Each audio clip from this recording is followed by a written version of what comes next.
नमस्ते विद्यार्थी मित्रो, या व्हिडिओमध्ये आपण अपरिमेय संख्यांचे गुणधर्म, अपरिमेय आणि वास्तव संख्या म्हणजेच त्याला इरॅशनल अँड रिअल नंबर्स असे म्हणतात, अपरिमेय संख्यांची दशांश रूपात मांडणी, अपरिमेय संख्यांचे गुणधर्म, वास्तव संख्यावरील क्रमसंबंधाचे गुणधर्म आणि ऋण संख्येचे वर्गमूळ आणि शेवटी सराव संच 2.2 बघणार आहोत.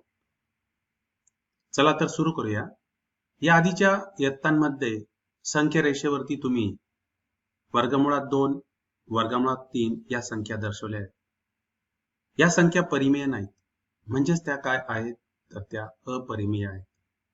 यापूर्वी संख्या रेषेवरती या संख्या तुम्ही अपरिमेय संख्या दर्शवलेल्या आहेत. या संख्या रेषेवरती ए बरोबर एक अंतर घेतलेलं आहे. यामध्ये ओच्या डावीकडे बिंदू बी एक एकक अंतरावर आहे आणि बीचा निर्देशांक वजा घेतलेला आहे. नंतर ओच्या उजवीकडे पी बिंदू वर्गमुळात 2 ही संख्या दर्शवतो, तर सी बिंदू वजा वर्गमुळात 2 ही संख्या दर्शवतो. त्याचबरोबर ओ बिंदूच्या उजवीकडे कर्णित 3 दाखवलाय आणि डावीकडे वजा कर्णित 3 हा डी बिंदू दर्शवतो. या प्रकारे आपल्याला संख्या रेषेवर अपरिमेय संख्या दर्शवता येतात. यानंतर आपण अपरिमेय आणि वास्तव संख्या बघणार आहोत. म्हणजेच त्याला इरॅशनल नंबर म्हणजे अपरिमेय आणि वास्तव संख्या म्हणजे रिअल नंबर्स असे म्हणतात. वर्गमुळात 2 ही संख्या अपरिमेय आहे आणि हे आपल्याला अप्रत्यक्ष सिद्धतेने ते सिद्ध करता येते. आता अप्रत्यक्ष सिद्धता म्हणजे काय की आपण डायरेक्ट ती अपरिमेय आहे असं सिद्ध नाही करणार, की आपण वेगळं तिला विचारात घेणार. म्हणजे तिला आपल्याला काय सिद्ध करायचंय की ती अपरिमेय आहे, मग आपण तसं नाही विचार करणार. समजा ती परिमेय असेल तर, आणि या प्रकारे स्टेप्स करत करत जाणार आणि आपल्याला कुठेतरी शेवटी विसंगती मिळेल आणि म्हणजेच आपण जे विचारात घेतलेलं होतं ते चुकीचं होतं. म्हणजेच काय की वर्गमुळात 2 ही संख्या अपरिमेय आहे हे बरोबर आहे. या प्रकारे ती अप्रत्यक्ष सिद्धता असते. तर बघूया आपण ही सिद्धता. सुरुवातीला वर्गमुळात 2 ही परिमेय संख्या आहे हे गृहीत धरू. जर ती परिमेय संख्या असेल तर सर्व परिमेय संख्या आपल्याला पी छेद क्यू च्या स्वरूपात लिहिता येतात. मग ती पी छेद क्यू अशी मानू आणि पी छेद क्यू हे त्या परिमेय संख्येचे संक्षिप्त रूप आहे. आता संक्षिप्त रूप याचा अर्थ काय, पी आणि क्यू ला भाग जाणारी फक्त एक हीच संख्या असेल, एका व्यतिरिक्त वेगळा सामायिक विभाजक तिथे नसणार. म्हणून एक हा सामायिक अवयव आपण तिथे मानू. म्हणून वर्गमुळात 2 बरोबर पी छेद क्यू. आता दोन्ही बाजूचा आपण वर्ग करणार. वर्गमुळात 2चा वर्ग 2, यानंतर तिरकस गुणाकार करणार, 2 ने क्यू वर्गाला गुणणार, म्हणजेच 2q वर्ग बरोबर 5. आता पी वर्ग ही समसंख्या आहे. कशावरनं की 2q वर्ग बरोबर पी वर्ग.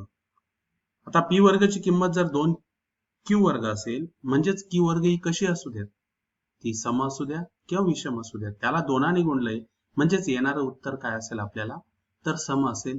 आणि म्हणून आपण इथे असं म्हणतो की पी वर्ग ही समसंख्या आहे. जर पी वर्ग समसंख्या असेल आणि त्या समसंख्येचे वर्गमूळ काय असणार आहे तर समसंख्याच असते. कुठली समसंख्या घ्या, 16 चे वर्गमूळ किती आले 4, मग 4 ही देखील समसंख्या आहे. या प्रकारे नंतर मग 64 घेतला, 64 चे वर्गमूळ किती आले तर 8 ही समसंख्या आहे. तर त्याचप्रमाणे पी वर्ग जर सम असेल तर पी चे वर्गमूळ देखील काय असणार आहे सम असणार आहे. जर पी ही समसंख्या आहे तर निश्चितच पी ला भाग जाणारी एक पहिली संख्या एकमेव संख्या कोणती असणार आहे तर 2 असणार आहे. म्हणजेच पी हा म्हणजेच 2 हा पी चा काय तर विभाजक आहे. 2 हा पी चा विभाजक आहे. म्हणजेच आपल्याला पी ही संख्या कशी लिहिता येईल, पी बरोबर 2 गुणिले टी. या प्रकारे फॉर एक्झाम्पल उदाहरणार्थ आपण 16 चे वर्गमूळ केले, ते किती आले 4. मग आपल्याला 4 ही संख्या कशी लिहिता येईल 2 गुणिले, म्हणजे 16 ही संख्या कशी लिहिता येईल 2 गुणिले 8. या प्रकारे म्हणजे पी बरोबर 2 गुणिले टी अशी आपल्याला ती संख्या लिहिता येईल. मग पुन्हा दोन्ही बाजूला काय करणार आपण, त्याचा वर्ग करणार. पीचा वर्ग इथे पी वर्ग आला, 2t वर्ग, 2चा वर्ग करणार, टीचा वर्ग करणार, 4t वर्ग. आणि टी कुठे असणार आहे, टी हा सेट ऑफ इंटिजर्स, पूर्णांक संख्यांच्या संचातली ती किंमत असणार आहे. परंतु आपण इथे बघितलंय की 2q वर्ग बरोबर पी वर्ग, म्हणजेच पी वर्गाची किंमत किती आली, 2q वर्ग. म्हणजेच काय, तर 2q वर्गाची किंमत देखील किती येणार, 4t वर्ग, कारण की पी वर्ग बरोबर 4t वर्ग, 2q बरोबर पी वर्ग, म्हणजेच 2q वर्गाची किंमत किती आली, तर 4t वर्ग. आता 2q वर्ग बरोबर 4t वर्ग, मग दोन्ही बाजूला 2ने भाग देणार, म्हणजेच काय मिळणार, q वर्ग बरोबर 2t वर्ग. आता इथे देखील आपल्याला असं समजतं की q वर्गाची किंमत किती आली, 2t वर्ग. म्हणजेच काय, q वर्ग देखील काय, तर समसंख्या आहे. आणि q वर्ग ही समसंख्या आहे, q वर्गाचा वर्गमूळ केला आपण तर ती संख्या किती आली, तर q आली. आणि q ही देखील मग आता समसंख्या आहे. म्हणजेच याचा अर्थ काय, जर ती समसंख्या असेल तर 2 हा q चा सुद्धा विभाजक आहे. आणि की प्रत्येक समसंख्येला 2ने भाग जातो, म्हणून 2 हा देखील q चा विभाजक आहे. आता इथे आपण बघितलं की p चा 2 हा विभाजक आहे आणि q चा देखील 2 विभाजक आहे. पण आपण परिमेय संख्या ज्यावेळेस विचारात घेतली होती, p आणि q, त्यावेळेस यांचा सामायिक विभाजक काय होता, तर एकापेक्षा वेगळा नाही असं. पण आपल्याला 2 हा त्यांचा विभाजक मिळतो. म्हणजेच काय, की आपण जे विचारात घेतलं होतं की वर्गमुळात 2 ही परिमेय संख्या हे मानणं कसं आहे, तर चुकीचं आहे. म्हणजेच विधान 1 आणि 2 वरून 2 हा p आणि q यांचा सामायिक विभाजक आहे, ही इथे विसंगती मिळते आपल्याला, कारण की त्यांचा विभाजक सामायिक विभाजक एकच होता. कारण p व q मध्ये p आणि q चा एक व्यतिरिक्त एकही सामायिक विभाजक नाही.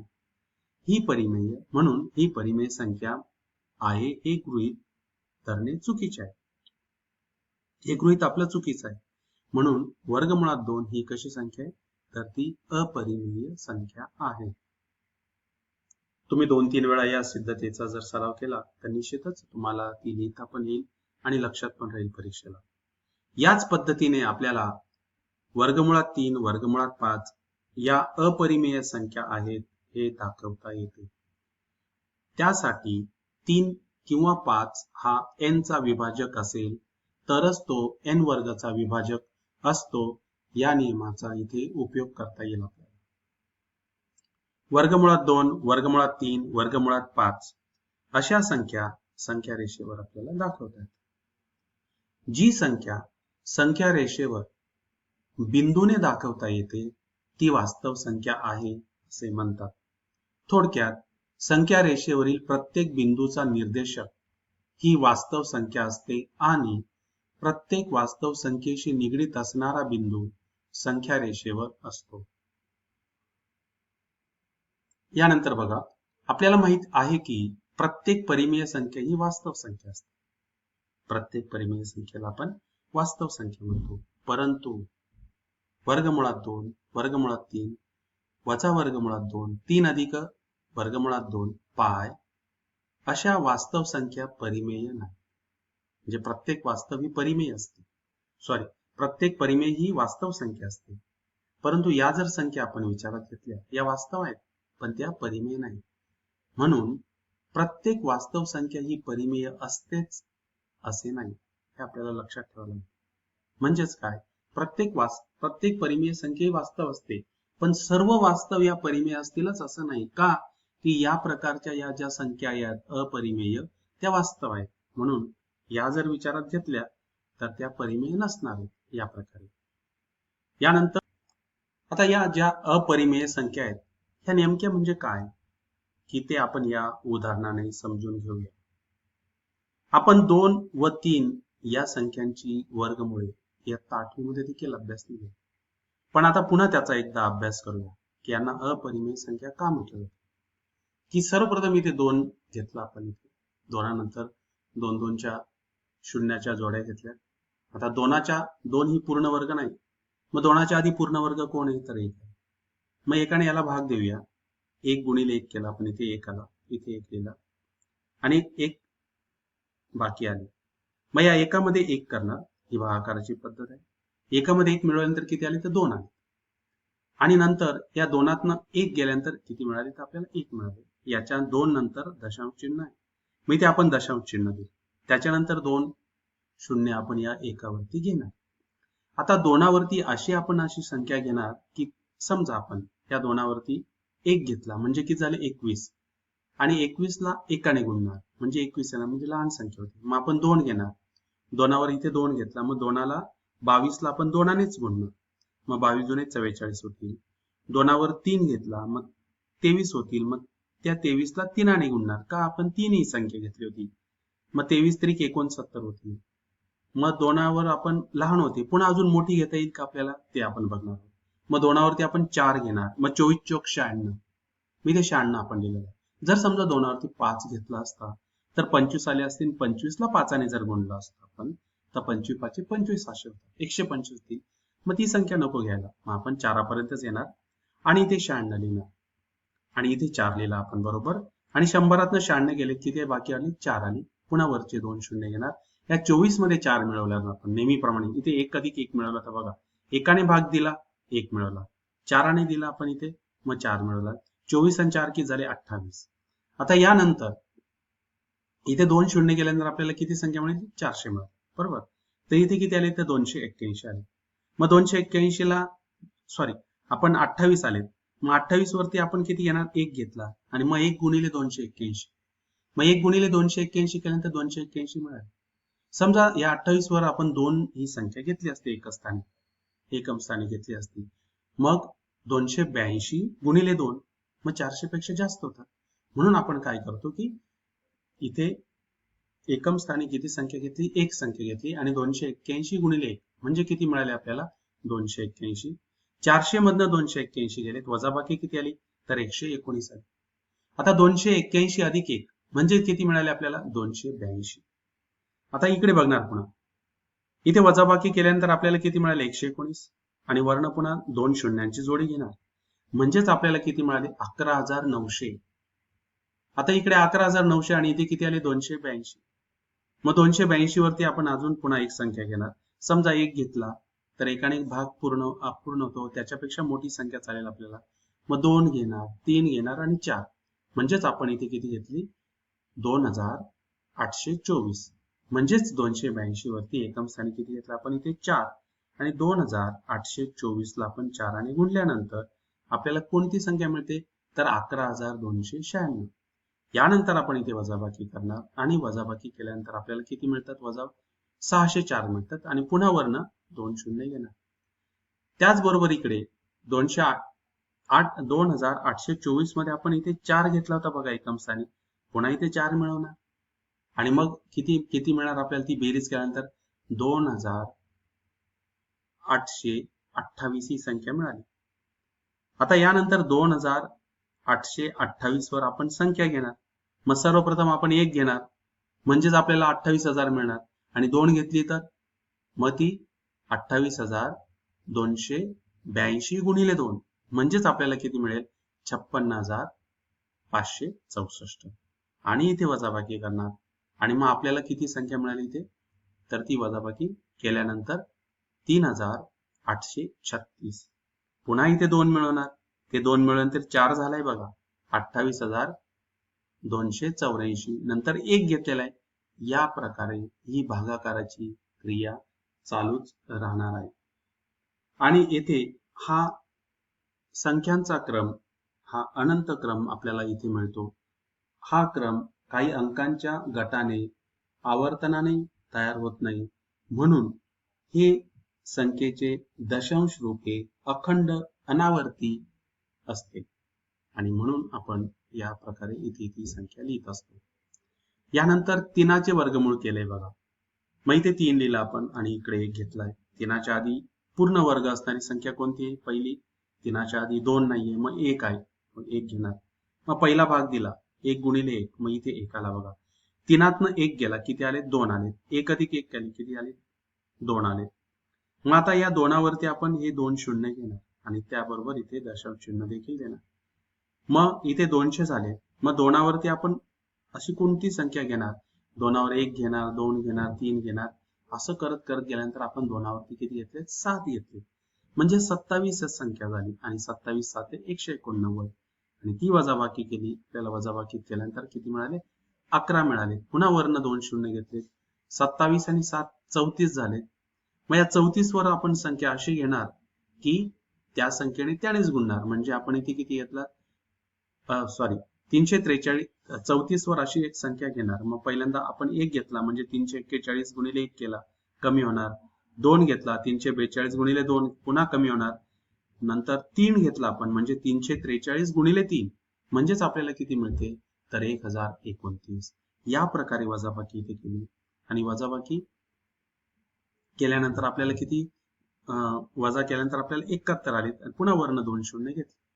मग इकडे देखील तीच क्रिया. 343 अधिक 3 म्हणजे किती आले? 346. मग पुन्हा इथे एकम स्थानी आपण अशी संख्या घेणार की त्या संख्येने 3400 जी संख्या गुण 46 आपण समजा इथे 1 घेतला तर 3461 ला एकाने गुणणार. पण इथे कमी संख्या मिळेल. 2 घेतला तर आपल्याला इथे बरोबर संख्या मिळते 6924 आणि ते जर गुणाकार केलं तर आपल्याला तिथे वजाबाकी केली आपण. ती वजाबाकी केल्यानंतर आपल्याला किती मिळतात? 176. पुन्हा इथे 2 मिळवणार. या प्रकारे ही भागाकाराची क्रिया चालू असते. यामध्ये अंकांची पुनरावृत्ती होत नाही, अंकांच्या गटांची पुनरावृत्ती होत नाही. म्हणून हे संख्येचे दशांश रूप अखंड अनावर्ती असते आणि या प्रकारे आपल्याला त्या अपरिमेय संख्येची दशांश रूपातील मांडणी.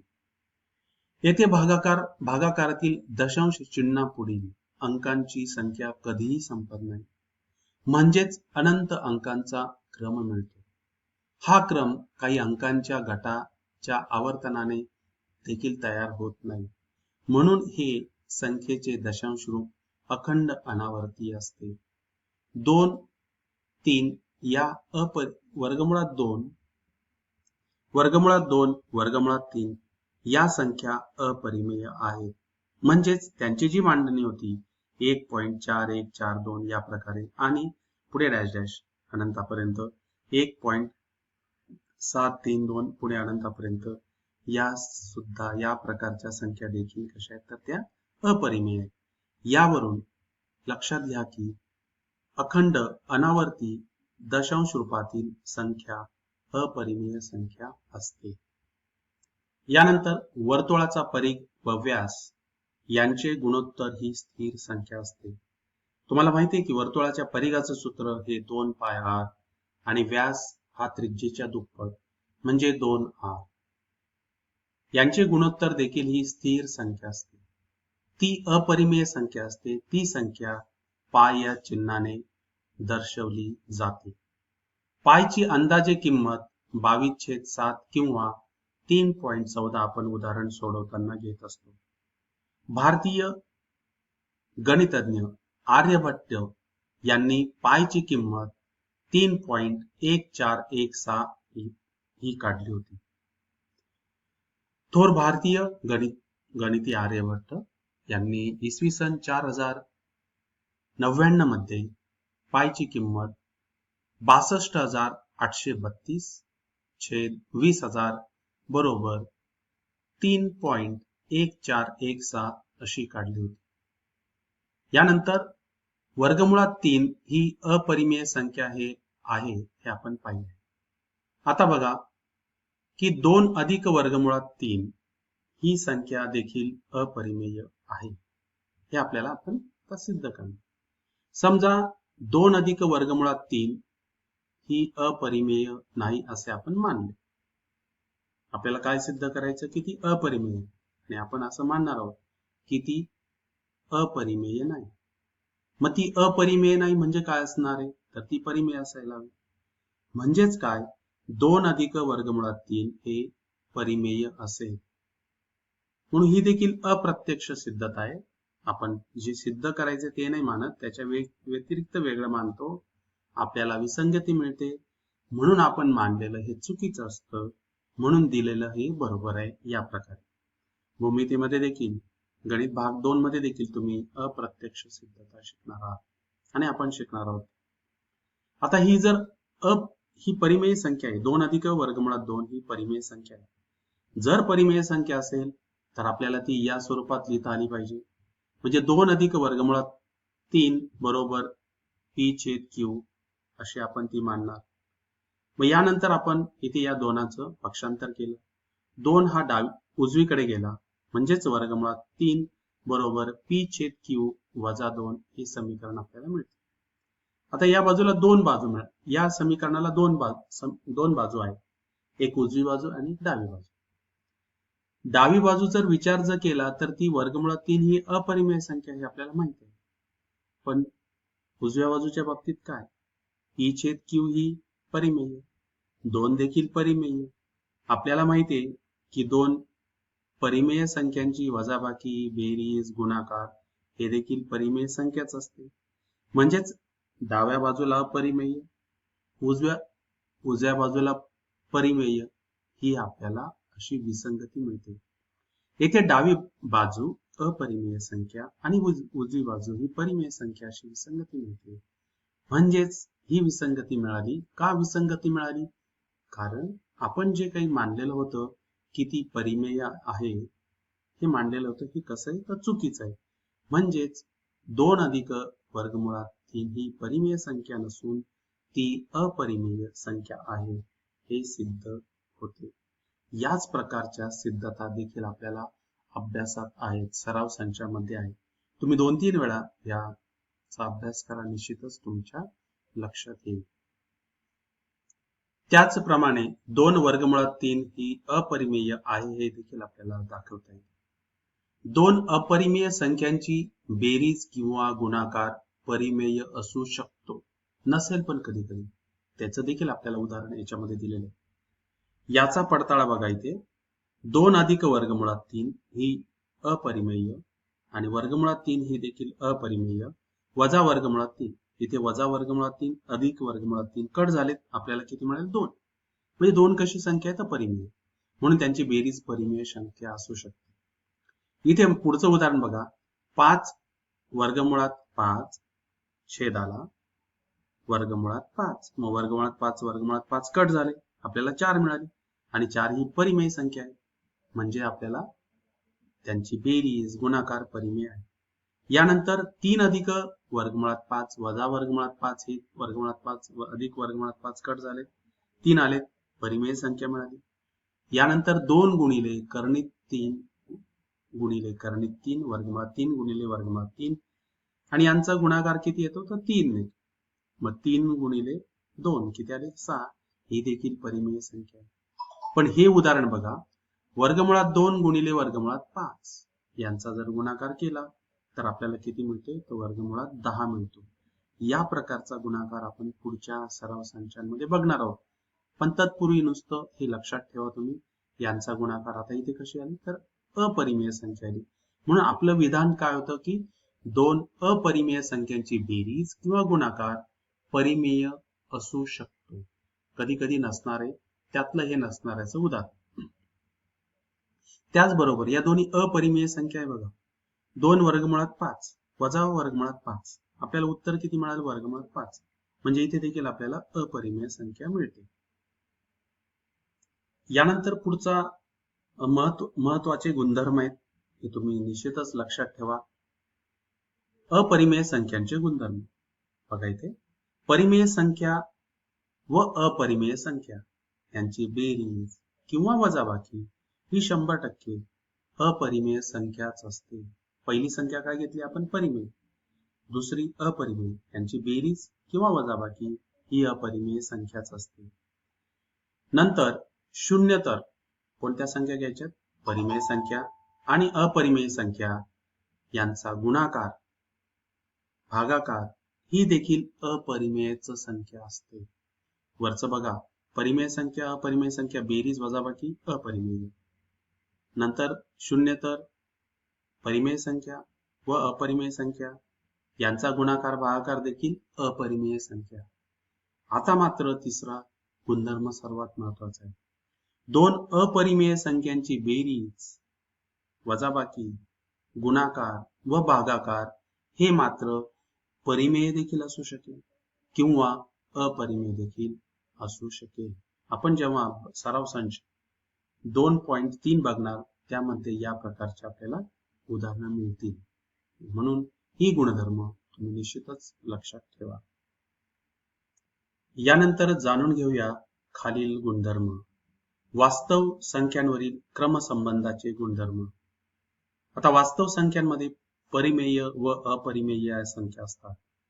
जर ए आणि बी या दोन वास्तव संख्या असतील तर त्यांच्यामध्ये ए बरोबर बी किंवा ए हा बी पेक्षा लहान किंवा ए हा बी पेक्षा मोठा यापैकी कोणता तरी एकच संबंध असतो. एकतर ते दोन्ही बरोबर असतील. पहिला हा दुसऱ्यापेक्षा लहान असेल, दुसरा हा पहिल्यापेक्षा मोठा असेल, यापैकी कुठला तरी एक संबंध असतो. यानंतर पुढचा गुणधर्म, दुसरा गुणधर्म, ए हा बी पेक्षा लहान असेल, ए इज लेस दॅन बी, आणि बी हा सी पेक्षा लहान असेल तर निश्चितच ए हा सी पेक्षा देखील लहान. उदाहरणार्थ 2 हा 3 पेक्षा लहान, 3 हा 4 पेक्षा लहान, म्हणजेच काय तर 2 हा 4 पेक्षा लहान या प्रकारे. पुढे जर ए हा बी पेक्षा लहान असेल, सर्वात महत्वाचा गुणधर्म, बऱ्याचदा विद्यार्थ्यांना हा गुणधर्म समजत नाही. ए हा बी पेक्षा लहान असेल म्हणजेच काय की 2 हा 3 पेक्षा लहान. जर ए हा बी पेक्षा लहान तर ए अधिक सी हा बी अधिक सी पेक्षा लहान, म्हणजे दोघांमध्ये एक कोणतीही संख्या मिळवा. म्हणजे ए हा बी पेक्षा लहान म्हणजे आपण 2 हा 3 पेक्षा लहान आणि दोघांमध्ये एक एक जर अंक मिळवला, मग 2 1 मिळवल्यानंतर किती होणार 3 आणि 3 1 मिळवल्यानंतर किती होणार 4, म्हणजे 3 हा 4 पेक्षा लहान. त्याच प्रकारे जर समजा ए हा बी पेक्षा लहान तर दोघांमध्ये तीच संख्या मिळवा, गुणधर्मामध्ये काहीच बदल होणार नाही, त्या चिन्हामध्ये ते तसंच चिन्ह राहणार. यानंतर हे देखील महत्वाचं आहे, जर ए हा बी पेक्षा लहान, ए हा बी पेक्षा लहान आणि सी हा बी पेक्षा मोठा, बी सी हा 0 पेक्षा मोठा म्हणजे धनसंख्या असेल, तर सी या संख्येने जर दोघांना जर गुणलं तर त्यांच्या क्रमामध्ये काहीच बदल होणार नाही. उदाहरणार्थ पुन्हा आपण 2 आणि 3च उदाहरण घेऊया. 2 हा 3 पेक्षा लहान आणि दोन्ही बाजूला सी ही संख्या घेतली आपण, समजा 5 ही घेतली, मग 5 ने 2 गुणलं तर 5 गुणिले 2 किती आले 10 आणि ते 3 होते, मग 3 गुणिले 5 किती आले 15, म्हणजेच काय 10 हा 15 पेक्षा लहान या प्रकारचा गुणधर्म मिळतो. हा देखील सर्वात महत्वाचा आहे. यानंतरची पुढची स्टेप देखील ही फार महत्वाची. जर समजा इथे सी हा कसा घेतला होता आपण, धन घेतला होता, आणि जर ऋण घेतला तर, जर सी जर आपण ऋण घेतला तर बघा हे चिन्ह बदललेलं आहे. ए सी हा बीसी पेक्षा त्यावेळेस कसा असणार आहे, मोठा असणार आहे, कारण की ऋण या लहान संख्या या मोठ्या असतात, म्हणून एसी हा बीसी पेक्षा मोठा. परिमेय व अपरिमेय संख्यांची याबाबत आपल्याला तुम्हाला या प्रकारच्या संख्या घ्या तुम्ही ए बी सी साठी आणि या नियमांचा तुम्हाला पडताळा करून बघता येईल. यानंतर आपण बघणार आहोत की ऋण संख्येचे वर्गमूळ असते का, तर बघूया ऋण संख्येचे वर्गमूळ काय असू शकेल. जर वर्गमुळात ए बरोबर बी तर बी वर्ग बरोबर ए, दोन्ही बाजूचा वर्ग केला आपण, बी चा वर्ग बी वर्ग, वर्गमुळात ए चा वर्ग ए आला, हे आपल्याला माहिती. यावरून वर्गमुळात 5 बरोबर एक्स, मग दोन्ही बाजूला वर्ग केला तर एक्स वर्ग बरोबर 5, हे पण आपल्याला समजतं. तसेच आपल्याला हे माहित आहे की कोणत्याही वास्तव संख्येचा वर्ग ही नेहमी ऋणेतर संख्या असते. कुठली वास्तव संख्या घ्या तर तिचा वर्ग केला तर आपल्याला धनच मिळते, असा त्याचा अर्थ. कोणत्याही वास्तव संख्येचा वर्ग हा वर्ग कधीही ऋण नसतो. कोणत्याही वास्तव संख्येचा वर्ग कधीच ऋण नसतो. पण जर समजा आपण असं घेतलं की वर्गमुळात -5 घेतला आणि त्याचा वर्ग केला तर आपल्याला -5 मिळेल. पण -5 मिळते याचा अर्थ काय की वर्गमुळात -5 ही संख्या याचा अर्थ वास्तव नाही, ही वेगळ्या प्रकारची संख्या आहे. जेव्हा तुम्ही 11वीत जाणार तेव्हा तुम्ही वेगळ्या प्रकारची अजून संख्या शिकणार आहात, त्याला कॉम्प्लेक्स नंबर असे म्हणतात. त्या प्रकारच्या ही संख्या त्या संख्यांमध्ये मोडते, म्हणजेच वर्गमुळात -5 ही वास्तव नाही. म्हणून आपण इथे घेतलं होते की ऋण संख्येचे वर्गमूळ, ऋण संख्येचे वर्गमूळ ही वास्तव संख्या नाही. म्हणजेच ऋण संख्येचे वर्गमूळ ही वास्तव संख्या नसते, आपण इथे सिद्ध केले. यानंतर सराव संच 2.2 बघूया. त्यातला पहिला प्रश्न, 4 वर्गमुळात 2 ही अपरिमेय आहे हे सिद्ध करा. अतिशय सोपं आहे. अप्रत्यक्ष सिद्धतेचं पुन्हा हे उदाहरण आहे. आपल्याला सिद्ध करायचं अपरिमेय, पण आपण काय करतो की अपरिमेय नाही असे मानणार. समजा 4 वर्गमुळात 2 ही संख्या परिमेय आहे. आता जर ती परिमेय संख्या असेल तर आपल्याला ती a छेद b या स्वरूपात लिहिता येईल. 4 वर्गमुळात 2 बरोबर a छेद b अशी आपल्याला ती लिहिता येईल, ज्यात a व b या पूर्णांक संख्या आणि b is not equal to 0, b ही शून्येतर संख्या असेल. म्हणजेच वर्गमुळात 2 बरोबर a छेद 4b. आता हा 4b कसा आला, तरी ते 4 गुणिले आणि त्याचं पक्षांतर केल्यानंतर तो b ला कसा होणार, गुणिले होणार. म्हणून वर्गमुळात 2 बरोबर a छेद 4b. a व b या पूर्णांक संख्या आहेत आणि म्हणून a छेद 4b ही देखील कशी होणार, मग परिमेय संख्या होणार. आता ही जर परिमेय संख्या आली तर मग या समीकरण 1 ची उजवी बाजू परिमेय आणि डावी बाजू अपरिमेय. मग इथे आपल्याला काय मिळेल, विसंगती मिळेल. म्हणजेच आपण जे काही मानलं होतं ती परिमेय आहे हे चुकीचं आहे, म्हणजेच ती काय तर अपरिमेय आहे. तर बघूया आता. कारण पूर्णांक संख्या या परिमेय संख्या असतात, म्हणजेच समीकरण 1 ची डावी बाजू ही अपरिमेय आणि उजवी बाजू ही परिमेय अशी विसंगती मिळते. म्हणजेच 4 वर्गमुळात 2 ही परिमेय संख्या मानणे चूक आहे. आपण इथे मानलेलं होतं सुरुवातीलाच, ही परिमेय संख्या मानणे चूक आहे. म्हणजेच 4 वर्गमुळात 2 ही अपरिमेय संख्या आहे हे सिद्ध होते. यानंतर पुढचं उदाहरण देखील विद्यार्थी मित्र मजेशीर आहे. 3 अधिक वर्गमुळात 5 ही संख्या अपरिमेय आहे हे सिद्ध करा. पुन्हा आपण इथे अप्रत्यक्ष सिद्धता वापरणार. समजा 3 अधिक वर्गमुळात 5 ही परिमेय संख्या आहे. पुन्हा ती जर परिमेय संख्या असेल तर आपल्याला p छेद q या स्वरूपात लिहिता येईल. म्हणून 3 अधिक वर्गमुळात 5 बरोबर p छेद q. q हा शून्येतर आहे आणि p आणि q हे पूर्णांक संख्या आहे. ही परिमेय संख्येची व्याख्या आहे. म्हणजेच पुढच्या स्टेपला बघा. म्हणून या 3चं आपण पक्षांतर केलं, तो डावीकडून आपण उजवीकडे आणला. म्हणून वर्गमुळात 5 बरोबर p छेद q वजा 3. याला समीकरण 1 म्हणलं. पुन्हा समीकरण 1 ची आपण डावी आणि उजवी बाजू बघणार. डावी बाजू अपरिमेय आणि उजवी बाजू ही परिमेय संख्या आहे. पुन्हा आपल्याला अशी विसंगती मिळते. आपल्याला कसं पाहिजे की परिमेय बरोबर परिमेय, अपरिमेय बरोबर अपरिमेय, पण इथे विसंगती आहे. विसंगती अशी आहे की ही अपरिमेय आणि ही परिमेय, ही विसंगती मिळते.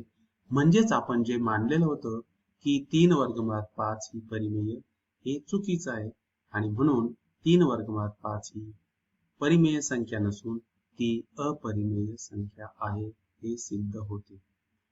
यानंतर संख्या रेषेवरती आपल्याला 5 वर्गमुळात 10 या संख्या रेषेवरती दाखवायच्या.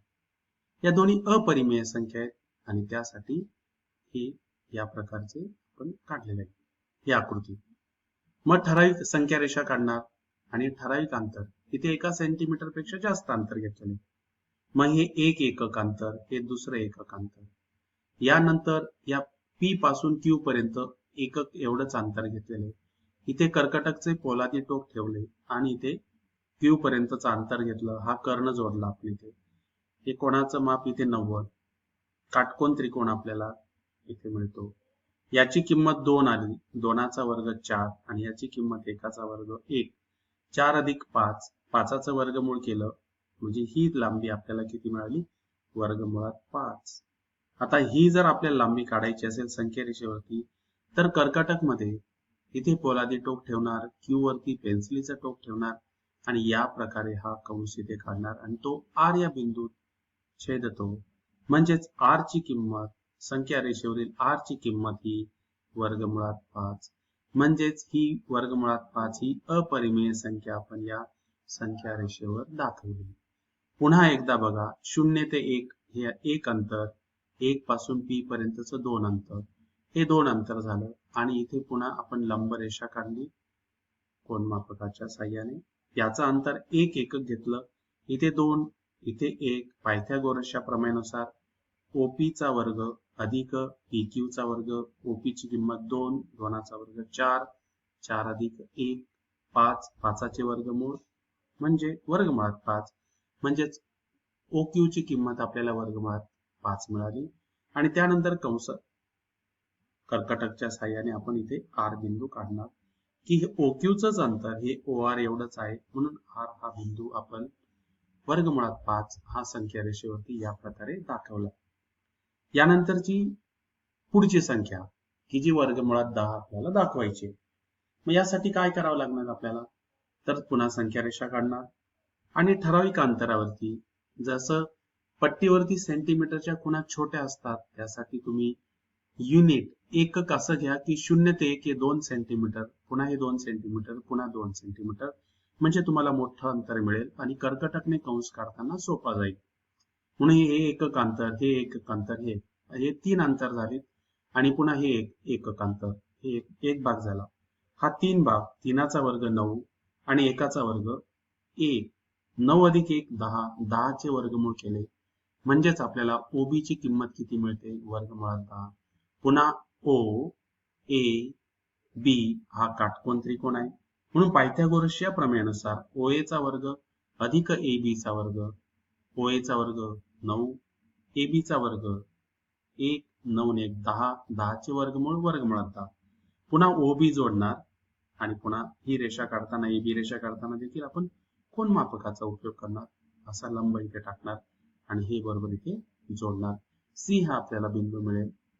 म्हणजेच OA हे कर्कटक मध्ये अंतर घेणार, O या बिंदूवरती पोलादी टोक ठेवणार, B वर आपण पेन्सिलीचं टोक ठेवणार, या प्रकारे कंस काढणार आणि C हा बिंदू आपल्याला वर्गमुळात 10 ही संख्या दर्शवतो. म्हणून अपरिमेय संख्या आपल्याला संख्या रेषेवरती दाखवता येते.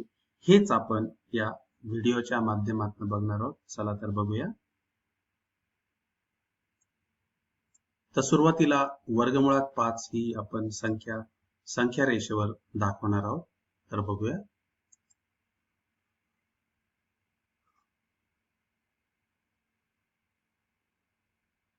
सर्वप्रथम संख्या रेषा काढणार.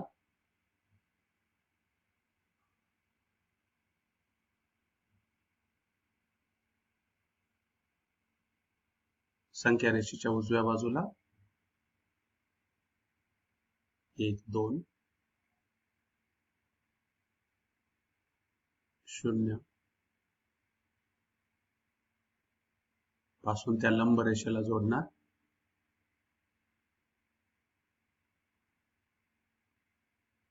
मग त्याला R नाव देणार.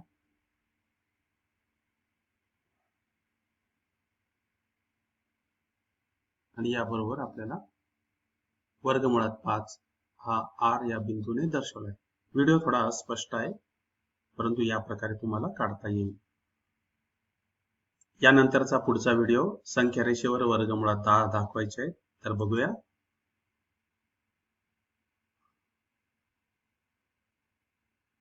संख्या रेषा काढणार आणि 2 सेंटीमीटरचं इथे अंतर घेणार.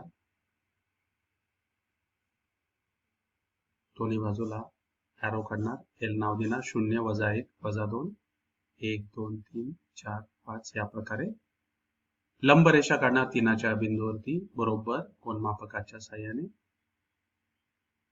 ते जोडणार. अंतर मात्र 1 एकक घेणार बरोबर कर्कटकच्या साहाय्याने. आता हे दोन्ही बिंदू जोडणार या प्रकारे. पुन्हा कर्कटकच्या साहाय्याने अंतर घेणार. इथे जोडणार आणि जो बिंदू मिळेल तो बिंदू म्हणजे वर्गमुळात 10 ही संख्या असणार आहे. या प्रकारे तुम्हाला आकृती काढता येईल. पुन्हा एकदा त्याच स्पष्ट आकृत्या बघा तुम्हाला काढता येतील. यानंतर पुढचा प्रश्न. खाली दिलेल्या संख्यांच्या दरम्यानच्या कोणत्याही 3 परिमेय संख्या लिहा. सर्वप्रथम संख्या 0.3 आणि ऋण 0.5. आपण या प्रकारे संख्या घेऊ शकतो की सुरुवातीला मी डाव्या हाताला लहान संख्या घेतली आणि उजव्या हाताला मोठी, आणि या प्रकारे आपल्याला ते लिहिता येईल. ऋण 0.4, ऋण 0.3, ऋण 0.2, ऋण 0.1, 0, 0.1 आणि 0.2 यासारख्या असंख्य संख्या घेता येतील. या पाचावरती अजून 2 शून्य टाकले, 3वरती 2 शून्य टाकले, भरपूर संख्या तयार होतात. म्हणून आपल्याला असंख्य संख्या याच्या दरम्यान मिळू शकतात. तुमच्या पद्धतीने तुम्ही देखील करू शकता. पुढची संख्या ऋण 2.3 आणि ऋण 2.33. या संख्या आपल्याला घेताना आपण या प्रकारे लिहिणार. ऋण 0. इथे बघा 2 शून्य घेतले आपण, आणि इथे ऋण 2.330, इथे 300 आणि 330. आता या प्रकारे ऋण 2.310, ऋण 2.311, ऋण 2.312, ऋण 2.313 या प्रकारे तुम्ही ऋण 2.329 पर्यंत घेऊ शकता. यावरचे शून्य जरी वाढवले तरी अजून तुम्हाला भरपूर संख्या मिळू शकते. यासारख्या असंख्य संख्या तुम्हाला मिळतील. पुढची संख्या बघा 5.2 आणि 5.3. यावरती देखील 2वरती 1 शून्य घेणार, 3वरती 1 शून्य घेणार, आणि मग यांच्या दरम्यानच्या संख्या बघा 5.21, 5.22, 5.23, 5.24 या प्रकारे डॅश डॅश 5.29 पर्यंत आपल्याला 3च पाहिजे. या संख्या अशा असंख्य संख्या मिळतील. पुढची संख्या बघा ऋण 0.5 आणि ऋण 4.6. मग ऋण 4.5 आणि ऋण 4.6 यामध्ये देखील आपण 5वरती 1 शून्य घेणार. मग ऋण 4.51, ऋण 4.52, ऋण 4.53, ऋण 4.54 यासारख्या देखील आपल्याला असंख्य संख्या मिळतील. म्हणून हा व्हिडिओ सुरुवातीला सिद्धता दिल्या आहेत, समजायला तुम्हाला अवघड जाईल. तुम्ही पुन्हा पुन्हा बघा, निश्चितच तुम्हाला ते समजतील. यानंतर या प्रकारे आपण सराव संच 2.2 पूर्ण केलेला आहे. पुन्हा आपण पुढच्या व्हिडिओमध्ये भेटूया. तोपर्यंत नमस्ते.